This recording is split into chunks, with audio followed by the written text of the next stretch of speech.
Chapter 29. The Doors of My Mind. Up onto the rooftops and back to my secret place, I wrapped myself in my blanket and cried. I cried as if something inside me had broken, and everything was rushing out. When I had worn myself out with sobbing, it was deep into the night. I lay there looking at the sky, weary but unable to sleep. I thought of my parents and of the troop, and was surprised to find the memories less bitter than before. For the first time in years, I used one of the tricks Ben had taught me for calming and sharpening the mind. It was harder than I remembered, but I did it.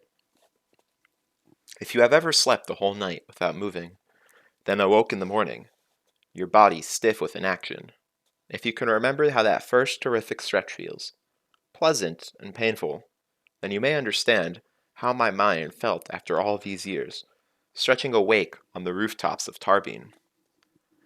I spent the rest of the night opening the doors of my mind. Inside, I found things long forgotten. My mother fitting words together for a song, diction for the stage, 3 recipes for tea to calm nerves and promote sleep, finger scales for the lute. My music. Had it really been years since I held a lute? I spent a long time thinking about the Chandrian, about what they had done to my troop, what they had taken from me. I remembered blood and the smell of burning hair, and felt a deep, sullen anger burning in my chest. I will admit, I thought dark and vengeful thoughts that night. But my years in Tarbine had instilled an iron-hard practicality. I knew revenge was nothing more than a childish fantasy. I was 15. What could I possibly do? I did know one thing. It had come to me as I lay remembering. It was something Haliax had said to Cinder. Who keeps you safe from the Amir, the Singers, the Sith? From all that would harm you in the world. The Chandrian had enemies. If I could find them, they would help me. I had no idea who the Singers or the Sith were, but everyone knew that the Amir were church knights, the strong right hand of the Turan Empire. Unfortunately, everyone also knew that there had been no Amir in 300 years. They had been disbanded when the Turan Empire collapsed. But Haliax had spoken of them as if they still existed.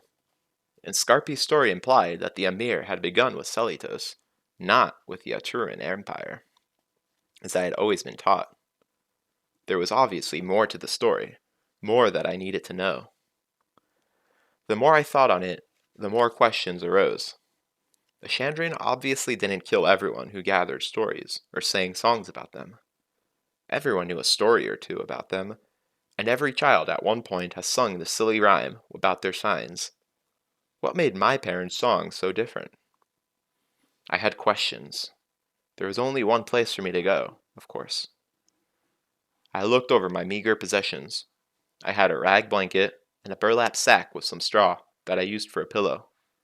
I had a pint bottle with a cork in it, half full of clean water, a piece of canvas sailcloth that I weighted down with bricks and used as a windbreak on cold nights, a crude pair of salt dice, and a single tatty shoe that was too small for me, but that I hoped to trade for something else, and 27 iron pennies in common coin, my rainy day money. A few days ago, it had seemed like a vast treasure trove, but now I knew it would never be enough.